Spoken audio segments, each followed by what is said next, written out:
नमस्कार,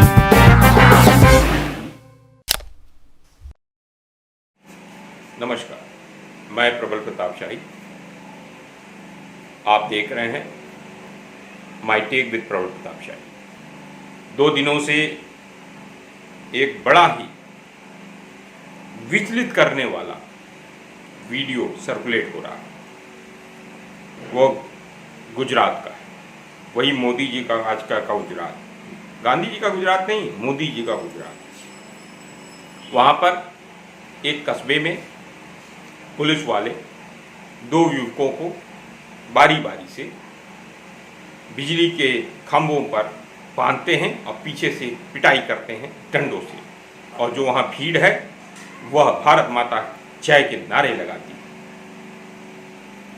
ये जो घटना है, ये घटना मुझे याद दिलाती है, एक बार मैं एक फिल्म देख रहा तो जो ऑस्कर अवार्डेड विनिंग फिल्म है वो है द शिंडलर्स लिस्ट। उसमें एक घटना है, एक दृश्य है। वो दृश्य यह है कि यहूदी को सड़क चलते हुए छोटे छोटे बच्चे और पुलिस वाले, जर्मन पुलिस वाले उनकी दाढ़ियाँ नोचते हैं, उनके बाल नोचते हैं, उनकी टोपियाँ फेंक देते हैं, उनको अपमानित करते हैं। मुझे ये दृश्य हो याद आता है कि किस तरीके से उन्माद जो हिटलर ने नाजीवाद के दौरान जर्मनी ने फैलाया था, और एक अंध राष्ट्रवाद के नाम पर जर्मनी की जनता हिटलर के पीछे खड़ी हो गई थी और यहूदियों के ऊपर अत्याचार पे अत्याचार हो रहा था और जनता खुश थी। और कुछ दिनों के बाद जनता को समझ में आया कि जर्मनी बर्बाद हो गया युद्ध में, जिस विश्व युद्ध में को झोंक दिया था एक बड़े साम्राज्य की स्थापना के लिए, एक जर्मनी के बड़े राष्ट्रवाद को लेकर जिस तरीके से हिटलर ने हमला किया यूरोप के अन्य देशों के ऊपर, उससे जर्मनी बर्बाद हो गया। और आज जर्मनी के अंदर सबसे ज्यादा अगर कोई नफरत होती है किसी व्यक्ति से तो वो हिटलर है। ये जो घटना हुई है गुजरात में और मध्य प्रदेश में, कुछ लोगों का घर गिराया गया, इनके ऊपर आरोप है कि इन्होंने गरबा में पत्थरबाजी की, पत्थर फेंके। तो इस देश के अंदर संविधान के अंतर्गत जिला कोर्टें हैं, हाई कोर्ट है और सुप्रीम कोर्ट है। उसके अंदर जज बैठते हैं, उनका काम है देखना कि उनको अगर वो दोषी हैं तो उन दोषियों को सजा कैसे दी जाएगी। लेकिन आजकल तो पुलिस जज भी बन गई है, वकील भी बन गई है, जज भी बन गई, फैसला ऑन द स्पॉट कर रही है। तो मैं तो सोच कर हैरान हूं कि हमारे देश के अंदर जो जिला न्यायालयों में जो जज बैठे हैं, जो हाई कोर्टों में जज बैठे हैं, सुप्रीम कोर्टों में जज बैठे हैं, अब उनका क्या काम रह जाएगा फिर? तो कल तो ये भी बात होने लगी कि फिर उनका क्या काम। ये भी समय है, अगर इस अंधराष्ट्रवाद के खिलाफ अगर हम उठ खड़े नहीं हुए, अगर हमने इसका प्रतिरोध नहीं किया, तो वो समय दूर नहीं है कि जब इस देश के अंदर एक तानाशाही, एक राजशाही हो जाएगी, जो पुलिस और सेना के द्वारा गवर्न होगी।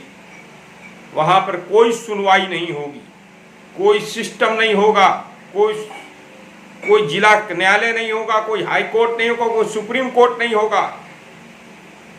जो भी फैसला होगा वो ऑन द स्पॉट होगा, वो पुलिस लेगी।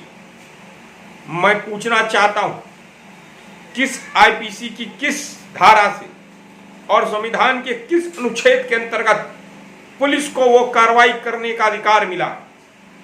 और अधिकार अगर नहीं है तो गुजरात हाई कोर्ट और भारत का सर्वोच्चतम न्यायालय सुप्रीम कोर्ट ऑफ इंडिया, उसके अंदर बैठने वाले चीफ जस्टिस ऑफ इंडिया और चीफ जस्टिस सुओ मोटो ले और पूछें उन पुलिस के अधिकारियों से, उन पुलिस के सिपाहियों से कि किस अधिकार से तुमने डंडे मारे, अगर किस अधिकार से, यह अधिकार उनको किसने दिया? यह सीधा सीधा न्याय प्रणाली के अधिकार क्षेत्र में अतिक्रमण है। और अगर सुप्रीम कोर्ट और हाई कोर्ट अभी भी चुप रहेंगी तो इस भारत को तानाशाही के रास्ते पे जाने से और राजशाही के रास्ते पे जाने से कोई रोक नहीं सकता। इसीलिए मैंने पहले कहा, ये गांधी का गुजरात नहीं, यह मोदी का गुजरात है। ये जो घटनाएं हो रही हैं, इन घटनाओं को समझ लीजिए आप सब लोग। ये घटनाएं कोई सामान्य घटनाएं नहीं। भीड़ से नारे लगवा दे और अपने कर्मों को वहां पर उसको सही साबित करवाने के लिए भीड़ से नारे लगवाए जा रहे हैं। इसके लिए जवाबदेह होने चाहिए वहां के डीजीपी भी, वहां के मुख्यमंत्री भी, राष्ट्रपति को भी सुओ मोटो लेना चाहिए। लेकिन हम राष्ट्रपति से क्या कहें, लेंगे कि नहीं लेंगे नहीं पता, लेकिन सुओ मोटो होना चाहिए इस पर। अगर आज सुप्रीम कोर्ट के अंदर कोई याचिका डालता है जनहित की, तो सुप्रीम कोर्ट उस जनहित याचिका को रिजेक्ट कर देता है और उस पर 50,000 रुपये का जुर्माना लगा देता है। लेकिन यहां तो सुप्रीम कोर्ट के अधिकारों का सीधे सीधे अतिक्रमण किया जा रहा है। सीधे सीधे भारत के न्याय प्रणाली को चैलेंज किया जा रहा है। भारत के अंदर ये कंगारू कोर्ट बनाए जा रहे हैं। ऐसा तो हमने कोड़ों से हमला करने की, कोड़ों से मारने की जो घटनाएं थी, ये तो हमने अफगानिस्तान में देखा था, जो तालिबान का अफगानिस्तान है। ऐसी घटनाएं ईरान में सुनाई देती हैं, ऐसी घटनाएं हमें सऊदी अरेबिया में सुनाई देती हैं। ये ऐसी घटना हिंदुस्तान के अंदर कैसे हो रही है? और वो तब हो रही है जब हम 75 वर्ष का अमृत वर्ष मना रहे हैं, जब हम भारत के संविधान स्वाधीनता का 75 वर्ष मना रहे हैं, आजादी का 75 वर्ष मना रहे हैं। भारत का लोकतंत्र कहां ले जाना चाहते हैं हमारे देश के प्रधानमंत्री नरेंद्र मोदी?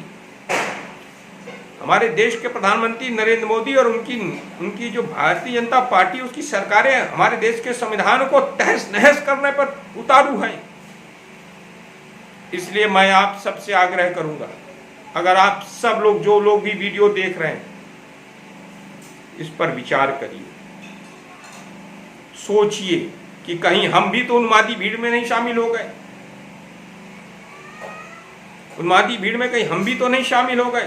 कल मैंने देखा, कल दशहरे के अवसर पर रावण का महिमा मंडन करने वाला पोस्ट मैंने सोशल मीडिया पर देखा, और वही भीड़ थी जो कुछ दिन पहले तक 2 अक्टूबर को गोड से जिंदाबाद का नारा लगा रही थी।